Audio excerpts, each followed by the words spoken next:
Good evening, ladies and gentlemen. Welcome back to GameStar TV. Thanks for sticking around. We are going to be bringing you match number 2 of the night. So we've just had Nomia take down NMD 2-1. So we're going to bring you Nomia versus NMD, so Dark-Sided in game number 2. So ViewSonic Dark-Sided, in fact. So not only have they been picked up by an org, they have a massive big sponsor. So shout out to ViewSonic for supporting the Heroes of the Storm scene. But before we do that, let's very, very quickly push the button. And as I look on over here at my little robot and close the raffle, and Holy Grail 1690 picks up the win there. He'll get the loot chest code, so I'll sort you out after the broadcast, Holy Grail, and thanks for the support, man. It's fantastic to have you on board. And is that another time that he's won or something? Is that why people are saying it's rigged? Yep. Goodness me. Well, we're going to have to check out what's going on with the bot. With our previous bot, we had an issue where, who was it? Was it Happy that kept winning?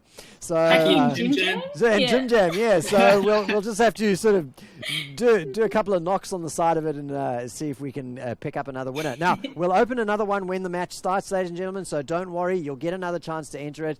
And let me tell you, if Holy Grail wins the second one, we'll just redraw. So we'll make sure that we spread the love around. Well, it is time for Nomia versus Dark-Sided. Once again, Skimmy and Vandy are going to be taking you through that match. So take it away, Skimmy. That's the one there, Crisis. Yeah, absolutely. Jumping into this one. This is a redemption shot for Dark-Sided from last week. They dropped 2-0 in convincing fashion, really, from this Nomia roster, as we've coined it. And going into this one, for the map vetoes, nothing has changed. Dragonshire... Actually, sorry, I tell a lie. Dragonshire's been picked again, is what I was meaning to say, with both Battlefield of Eternity and Sky Table being disabled, as we saw last week as well. Interesting. All right. So let's see what they're going to start to get things. What are we going to get this party started? I mean, we talked about birthday parties last game. Let's see what kind of party this will be like. The only kind of party you want is an S-Club party, and that's far too old. So if you're 90s, then you know what I'm talking about. But let's bring it back. Talking about what we saw with Dark-Sided last week, I think really the big turning point in that draft was when they were forced to ban away Vala in the first rotation. If you actually look at all the different drafts that we have noted down here from last week, that was the one big outlier and one that really punished them because it allowed Nomia to get double globals and just continuously out-rotate, leading it into a 35-minute affair. It really did. So whether we'll see a repeat from last time, they're really digging into their time for these bans. What have they got? So finally, after all that time, it's going to be a Malthael that we see being the first to be taken away, essentially. And on that Dragonshire, he makes short work, Malthael, he makes short work of the dragon, as well as he can be that really strong and movable force in that top lane. Yeah, the last time they did this, they actually did it against NMD, resulting in them picking up Genji and Ufe in that first rotation. But talking about the matchup from last week between both of these teams, Malthael was the first pick for Dark-Sided. So already making adaptations on the fly, almost predicting what is to come across. Their second ban was a Stitches last time, but I would love to see them try and deny as many globals as possible, because we've always talked about this, Vandy. Dark-Sided are a team comp that love to play in your face. They want to force those fights. And if they get out-rotated, they seem to really struggle. They do. Dark-Sided, they're all about those team brawls, as you said, Skimmy. Time and time again, we've seen them draft something aggressive, something that they don't need to worry, where they can go head-to-head and come out on top in these skirmishes, whereas Nomia, they're happy to play the global game, happy to play the micro game and win it that way. So let's see what... I mean, it's also a differentiation. We've just seen Tacita and Oriole being banned out. So Oriole, more importantly, is also available to be picked. So this really begs the question now, because the Oriole and the Vala in the bot lane is such a strong duet. Gremlin going to be locked in, much the same as how NMD opened up their draft. Little to no reason explaining that one there, such a strong overall pick. But it's really how we like to see Nomia open things up today. Obviously, they've decided to try and do something a little bit differently with a double reset with the Genji and Ling Ming against NMD. Whether or not that was them warming up to verse Dark-Sided with the same kind of idea, we'll have to wait and see. Sometimes it's exactly that, like you said, Skimmy. They just want to have a feel. I mean, the NMD that we saw in game 2 and 3 were completely different from the NMD that we saw in the first game, which felt a little bit clumsy almost. And it can just be about sussing out the enemy team, seeing where their strengths lie, and more importantly, what playstyle they'd like to use for the evening. And we are still waiting for this one. 10 seconds left on the clock as they finally decide to lock in with the Uther. And because the Stitches was banned away last time, they are not going to take any chances letting that one go through. And this is really a testament to how Nomia adapt against the teams to say, look, if we can't get the globals, then we'll get the picks. The picks interrupt your 5-man rotation. And obviously the Stitches hook there with the Hammer of Justice really sets everything up. So a nice opener here from Nomia. It's also Nomia. They know what Darksided are going to play. These are two heroes that Darksided prefer. Definitely their go-to choices. Darksided, we've also touched on this. Yes, they're getting better at having a breadth of heroes that they like to play, but not as much as Nomia. So when you take away their first choice of their comfort picks, sometimes they're forced onto things that I guess are not optimal, things that they wouldn't really like to pick. However, there has been a bit of a roster swap up as well with Robodoba joining the side of Darksided. Let's see if he can also... Something you wanted to bring up this week as well for a discussion point, Skimmy, was that perhaps Robodoba will be swapping back onto that warrior position and instead letting Sashin go onto more of that flex role. Yeah, I mean, that's really going to be an interesting point to discuss, I suppose, in terms of do they feel after week number one's performance that they need to flex it up? Obviously, Robodoba was the main tank for Nomia for such a long time. And when Sashin was moved from the negative synergy roster, when they were teammates together, he was the one playing that melee assassin, but the thing has gone completely around the clock. Now we find Robodoba on the melee assassin. He was playing Malthael last time in this matchup, but let's not forget, let's not read too far into the potential future. It is going to be Chromie, the one trick himself. It is Hacky, and he's looking to instantly bring some tilt to the boys of Nomia. There's no surprises there. It's Hacky's go-to hero, and he's saying, look, you might have taken away our Uther, you might have taken away our Stitches, but I've still got a couple of tricks up my sleeve, and that Malfurion as well moves has shown himself to be quite confident. If not that Malfurion, I was going to expect a Lieutenant Morales, which he also likes to bring out on a map like this. Nomia now hovering that Anubrak van, and instead, this could be more targeted towards Sashin is quite happy, or Robodoba, whoever it's going to be, quite happy to play either the ETC or the Anubrak. So Nomia just saying we'd rather not deal with the ETC. And that was a quick ban in response as well from Darksided, banning out the Genji that Fat 94 has been rocking this evening. Yeah, I was going to wonder where they went with the rotations for their set of bans, because we've seen when Chromie is being played by Darksided, I believe it's Crimson Gaming the best to really put it on display. They've run a Muradin as well as a Genji to dive the backline so beefy, able to provide so much body protection really from those tower shots to allow Genji to execute and buy enough time to find the kill and get himself out of harm's way. But ETC slowly been creeping back into the meta. The mosh pits obviously would be so disastrous combined with the root. And not to mention then Chromie can just devastate so much damage without having to try and guess where their positions are.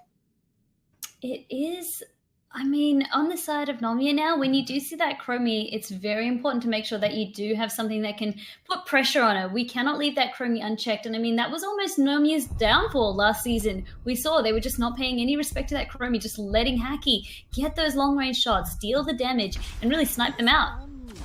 Leeming is still available, and Leeming is going to be picked up. If you deny one, we'll pick up the other. Arthur's going to be taken away as well, and you had to imagine that that is what Sashin or Robodoba were hunting for. Once upon a time, Genji was always a ban for Darksided, and Arthur's was close second, but it has been denied away, and this is definitely looking to try and exploit what Greymane can do, regardless if it's Demise or Hacky on that one.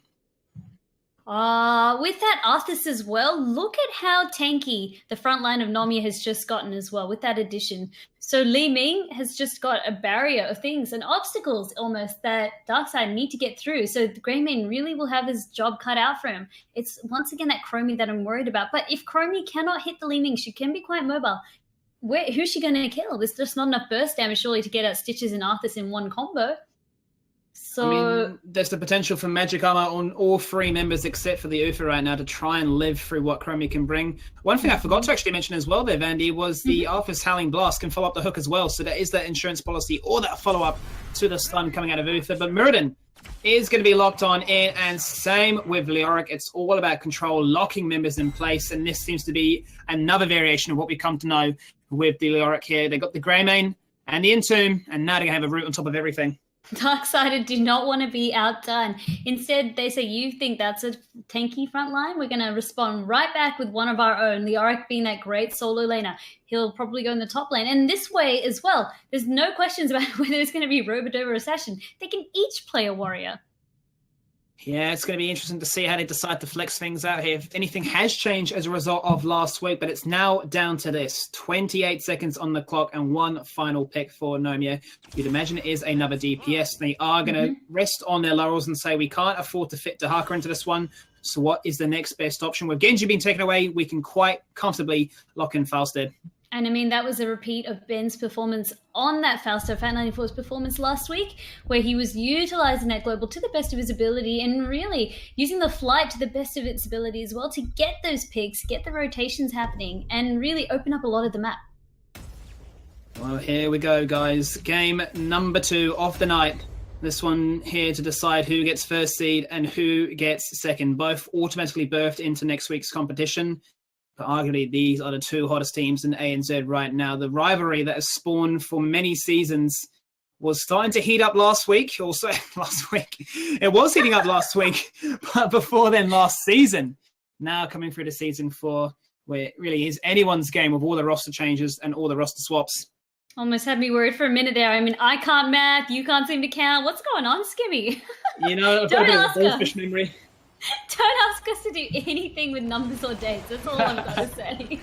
But I'll kick things off. I'll introduce the red team tonight, and it will be Dark-Sided with Demise playing Greymane, Hacky on Chromie, Moops playing Malfurion, Robodoba on Muradin, and Sashin on Leoric.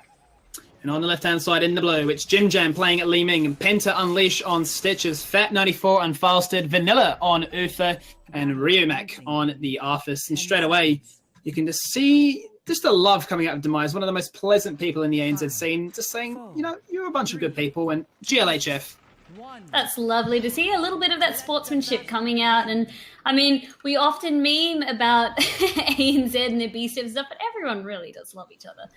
For the most part, down under. So it's great to see Skimmy. And looking at these talents, anything that we'd like to discuss before they get into the thick of it? And we talked about it. We didn't highlight it enough, though, but this is going to be it. Robodoba is going to be the one playing the Muradin, so the lead tank, as he would have done traditionally with Sashin, flexing on to that Leoric. And instantly there, if you've never seen this, this is the one to watch. Hacky's Chromie, already dropping Fat 94 at level 1 to half, which is one cycle of those cooldowns. And this is a hero he is known for and absolutely feared for. And I mean, if you're interested as well, we can plug Hacky's guide, which he did write up all by himself on how to be a dirty, dirty Chromie main. But just kidding, Hacky, we love you. And he has also made a name for himself with his Chromie plays because it is absolutely something to watch. You can start to see glimpses of what the Dark-Sided composition is set to do. The root comes out and the guaranteed combo lands. And this is what they've sometimes done on Tomb of the Spider Queen, now home map. They've run without the Malfurion, they've gone for Azul, for instance. Same kind of principle, lock that person in place and guarantee that the combo hits. But the hook, that one's not going to land. It won't, but Skimmy, just something interesting that I just saw from Robodoba's talent choice. He has opted for Perfect Storm, which I haven't seen in a while, and really that's that bruiser-centric Muradin that you'd like to see, essentially, because every time it hits, it's going to increase the damage by 5. Also, it reduces the mana cost, so it means it's up. He can use it more often. Spam it, essentially, if you will, and try to really build up the damage potential that it brings. Yeah, I mean, that really was the go-to for such a long time, all about finding a target and exploding them as quickly as possible, but then the meta slightly changed more to the third wind. For significant sustain, you can bait so much damage, run away, and not have to use any of your healer's resources, but you can see in the bot lane right now, it's just a slugfest in terms of just backing away, waiting for the pot shots to come out from Hacky, playing off that, or even just waiting for Penta to try and land one hook. It is about that. Look at the poke damage coming out from Hacky, just non-stop barrage. Jim Jam as well is trying to keep up with it, but there's just so much more damage coming out. Let's take a chance now to reflect on the other lanes. We've always talked about this one in the top lane. Arthas and Leoric, a lane matchup where Leoric should absolutely crush it, and Ryu is going to feel that one. We'll get a bit of breathing room to actually go for the cap, but no, Stitches, sorry, cut myself off there, does get taken in the bot lane. The patience is just not enough, and first blood comes across. They were playing with fire. We could see how low Penta was during that fight. And like you said, as long as that Drain Hope is connecting by Sashin onto Ryu, it's going to be a really tough lane for Arthas. I'd like to see some rotations coming out by Nomia to relieve that. But that one kill was enough for Dark-Side to pick up the Dragon Knight. And I believe last time they played against them, they didn't pick up a single Dragon Knight. So 3 minutes into this one, already promising signs. And they're the ones actually finding such a successful early game, which is what they were really lacking in Punch last time. A full level lead now has been achieved as they hit level 6 first. and they're just commanding the lanes really in their favor. Bot lane is a win, top lane is a win, and this is really what they need to do to try and secure a different set of events. It was a great laning setup by Darkseid and exploiting a lot of the weaknesses coming out from Nomia's composition at the moment. And with that Dragonite as well, that middle wall is completely gone. Robodoba, he is falling. However, 3 members of Nomia are trying to take him down, but that just leaves the bottom lane to be pushed upon, and that top lane. And with Malfield being Darkseid's first ban here, there's no potential for this dragon to be dropped any quicker at all. And that dragon is now fully going to expire. It has done its job. It's opened up this fort, which is down to half, and the members of Darkseid were still winning the bot lane, taking down both of those towers too. So now they hit 7 first. The fire is there. They are absolutely lit right now as they look for those level 7 talents, look to keep this lead, and look to try and change Nomia's plan. Oh my god, did you see Hacky rock on up to that bottom lane? Jinjam, he was recalling behind the wall. Hacky had some sort of sixth sense, just aimed it, and boom, got the kill right there. Well, he made a deal with the devil, and that's what he got given. He got given devil eyes. Eyes in the back of his head, all seeing. Map packs, if there were any. This guy is the one that looks like he's trying to be suspect right now as they push on through. Giants are picked up. They can do so much with this as they look to try and go for the fort as well. The barrage is oncoming, and like you said, the flames coming out of Darkseid, they're turning it up. There is no stopping this constant siege, and a lot of that. Look at how far the members of Nomia are because of Hacky. They need to zone so much to avoid being hit by the constant barrage of damage. Slowing Santa there, and that is going to start to really hurt, especially against Rio, giving him a bit of a taste of his own medicine. But you can see Penta trying to find an angle. Can he get the hook? Can they try and even out things here? Because right now it's 2 kills to none, and then they need to try and turn up the heat. But leading into these games so far, this has not really been too much of a threat for Nomia. They've basically said we just reach level 10 as relatively unscathed as possible, and then that's when we bring our own counter response. That is going to be it, but let's see, Skimmy, with the next shrines activating soon. Oh, Fat94, he's taking a lot of damage out from the gank coming out through Demise and Sashin in that top lane. Yeah, I like this rotation that they've done there, alleviating the pressure from Arthas, realizing that lane just gets absolutely crushed and forcing it to go in a different direction as a result. But Session now is going to get jumped upon, or he's going to jump upon Rio, I should say, as Demise flies on in with that Dark Flight, looking to try and execute, but he can't find it as they're so close now to the level 10, which is the all-important one. Level 10, Skimmy, and that's when things get... We said it was hot before, but things will become inferno levels because Darkseid, they will utilize that to the best of their advantage. And I mean, I'm getting a little bit worried for Nomia here because they're just not catching a break. Normally we can see Nomia, yes, they can fall behind, but they'll make up for it with a kill or two. I'm still waiting for that to happen. This is Rio rocking up, trying to force something before the level 10 is achieved. As dangerously close as it is, he cannot find the Howling Blast, and this allows Darkseid to once again get a double cap on these shrines. And with 10s now being unlocked, this is all to play for. Avatar comes across, but the Howling Blast is enough. They pick off Mirrodin. That is the first kill on the board for them, and that gives them a lot of control now on this map, making it a 4v5. That's what I wanted to see coming out from Nomia, and that's exactly what I said. So I'm not too worried until I'm worried until I see that first kill come out. But look at this, Darkseid, I don't want to be outshone, and this Stitch is deleted. Yep, that's the combination of the Greymen and the Leoric. And how about you just add a Chromie on as the topping, really? So disgusting. And yeah, when your tank is that beefy but can get taken out for free, you know something went wrong. Executed to a T, that Entomb, then followed up by the Cursed Bullet, and just the damage coming out, the sheer burst damage that Darkseid have at their disposal. Demise now, he's defending this bottom shrine quite viciously from Vanilla. Nomia, they're being spread quite roughly to try and defend this. Oh my goodness, Fat94 going in there, and almost looking kind of disastrous. There's nothing they can do with this one. He's forced to use the guards. It looks like Nomia are really pushing for this one. They want to stick around, but Nomia say, we want this. And Darkseid say, absolutely not. You cannot have it. Barrel is good, but you just see the deletion once again. Doesn't matter if it's Stitches. Doesn't matter if it's Arthas. Either way, you are gone. They're packing a serious punch this side of Darkseid, as well as just spreading Nomia thin across the board. You can really see the inherent weakness in that wave clear as well, that sieging that went on in the earlier levels, as well as how easily we can start to see Darkseid. It's because they're crushing their lane, Skimmy. They're not winning them, they're crushing the solo lanes. And they'll be looking to crush some more structures as that fort in the mid lane is down to a third. And that's where Hacky has got his eyes set on, as he brings in the next minion wave with his team to follow. Robodoba on the flank gets a Stormbolt on towards Jim Jam, who gets connected by Oh, the root was there, but the wave of force so good to make sure that he gets peeled. Otherwise, he would have been another casualty on the already mounting scoreboard list. Okay, now, on the side of Nomia, they've got a couple of options that they can use here. Oh no, but as soon as they see that Penta gets knocked away, this is what I was worried about. They needed him to try and get a hook for him and get that all-important pick. Curse Bullet is enough for another 5 seconds. That's going to be the gust to try and get him out. Divine Shield at 80 health, making sure that he does survive. He tries to juke, but he can't juke long enough. The Spectral Swing coming across from downtown, finding one, looking for Vanilla. Demise is on the hunt. He's in that Worgen form, pouncing across. Gets the cocktail value and gets another stake added to the 15 required. As Darksided are now really exploiting this 2-level lead. They are indeed, Skimmy. 13 now being picked up. That's that talent tier advantage we harp on about, but that just means it's going to be all the more harder for Nomia to fight with. And really, all I wanted Nomia to do, I was going to say, they need to get behind Penta. They really need to hope that he can land a hook on anyone that they can then blow up. That's going to be Nomia's best chance at these fights. Much the same as what we saw with NMD in Game 2 against Nomia, almost waking up or adapting their draft to verse what they know Nomia can bring to the table. This is almost Darksiders doing the exact same. They've brought out a very different style of play. They've almost found their mojo again. The confidence is exuberating from them so far. As you mentioned, crashing the lanes, going with conviction for these team fights and getting these kills.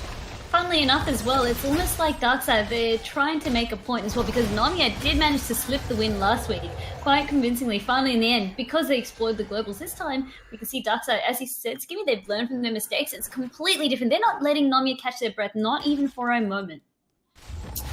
And they'll be looking to do just that as Giants are picked up by Darksided in the bottom side of the map, looking to try and keep pressure towards that keep. The gate just stands down to 10 health itself, but that is then going to be an exposed keep. A win condition in the making, as level 13 is now within millimeters of the Nomia boys. I'd expect to see them with that in mind look for a fight, because the shrines, the altars, they will be active very shortly. And that's when things just start to go from, I guess, good to worse, because look at how much pressure there's already being built up on that bottom lane with the Giants, with the Knights as well. That's a lot of pressure that Nomia has to deal with. However, on at least the side of Nomia, Fat94 has wasted no time because he's got those bruises. Anytime he can split, he'll make sure that he can. But this doesn't phase Darkseid. They're saying, we're going to make it so that you have to come back. This is your keep that we're threatening now. And this is fantastic by Darkseid, because last time they actually backed away, tried to go for the clear, but they never win that trade at all. Hey, you've got all this minion pressure in the bot lane. Push, get aggressive. You've got 16 soon to boot as well. If you can get a tower, you can try and make something happen. But there goes the Divine Shield onto Stitches, interrupting the one-shot from the Entomb. Gust comes out. It's a defensive measure. Make sure that keep survives. And it's all hands on deck to make sure that nobody dies in this trade. They are learning from their mistakes, Skimmy, and that's exactly what we want to see. And Fat94 gets completely deleted. This is what happens when you let Hacky get that Chromie. They waited for it, and they were rewarded. The interruption on the Twilight Dream was good, but not good enough, because 2 members from Nomia fall. The Giants are still healthy from the backline, chucking out boulders, doing all kinds of medieval things as they go for the keep right now. At 12 minutes into this game, Darksided have a win condition. Because Fat94 and Penta were taken out, it just meant that Darkseid were easily able to take out that keep in the bottom lane. That's going to be constant pressure as well. So it really did reward them for staying around. That was the mistake that they had the last time they played this map. Like you said, they got scared. They saw, oh my god, the bruises, we need to deal with that. No, it does not matter. It's surely going to be your outer fort as well. And this is the kind of confidence they need. Let's take a chance now to bring up the scoreboard and see how the players are doing themselves. 28,000 damage being pumped out of here in terms of hero damage from Hacky's Chromie, relative to the 24,000 out of Jim Jam's Ling Ming. Nobody even close. Potentially Greymane at 23. Otherwise, Chromie is single-handedly showing why this is a respect ban against Darksided. 16 now being picked up by Darksided. Oh, the Curse Bullet went out. There was a ton of damage onto Vanilla. But it wasn't enough to find their kill, and this might be the turnaround that they need. With Darthus getting the Divine Shield, he runs straight to the backline, got one target in mind, and that is the Gnome. Kill Chromie, all eyes on him. And he says, no, I'm going to take out your Stitches from downtown. And indeed he does. There comes another Dragon Blast as he goes for their second, taking out Uther. They get a triple kill, all things said and done. This is where Darksiders start to excel. Team fights, and that's the team fight they wanted, and that's the team fight they'll get with quad kills picked up across with the Dragon. Hacky and Demise got quite low in that fight. Jim Jam almost able to get the reset, but it wasn't enough, and a lot of that, I guess, happened because they were also having to force that fight, being on that talent tier advantage. 16 is one of the most influential talents, next to level 10 and 20. So it was a huge disadvantage on the side of Nomia to take that fight. And I love just the calm, cool, collected vibe that Darksided actually had there. You could see that Demise wanted to pick it up, the Dragon that is, for such a long time, but then realized, hey, I actually have a bit of sieging potential, especially in the walk-in form compared to Chromie. Let me go for the core. The shield is about to break, and now it is down to 84%. This is all or nothing right now for Nomia. Looking for the kill. Ice Block by so much time. Twilight Drain down for another 15 seconds. Core is falling. It's down to 31% now. It doesn't even matter if Heki tanks double keeps. He does enough. And Nomia, they dropped to Darksided.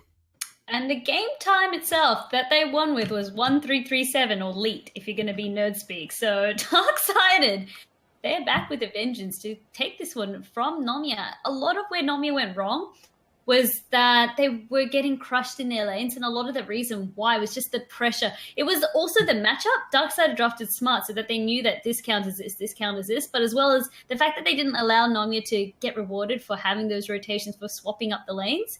It punished Nomia, and really, it lost them the game. The roster swap and the role change, it really in favor there with Robodubba playing the main tank as opposed to the off-tank Bruiser. We'll have to see if that is going to be a common factor leading into the series, as it is now Darksided 1-0 in the lead. A game that lost 13 minutes compared to last week, where it was 35. Such a big difference it makes when you have confidence and a draft really in your side. But for now, back to Crisis. The boys from Darksided obviously went back to the lab, hooked up Coach Morton and said, what on earth do we do to prevent ourselves from losing Dragonshire again? And whatever they did, it's turned around completely. Well, we are at a 1-0 situation with Darksided in the lead, ladies and gentlemen. We are going to be taking a very, very quick break, and we'll be right back with game number 2 of our final match of the evening. So stick around. We'll be right back.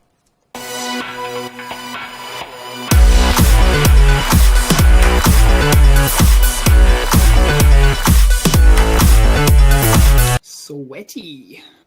Wait, Crisis, you said final match?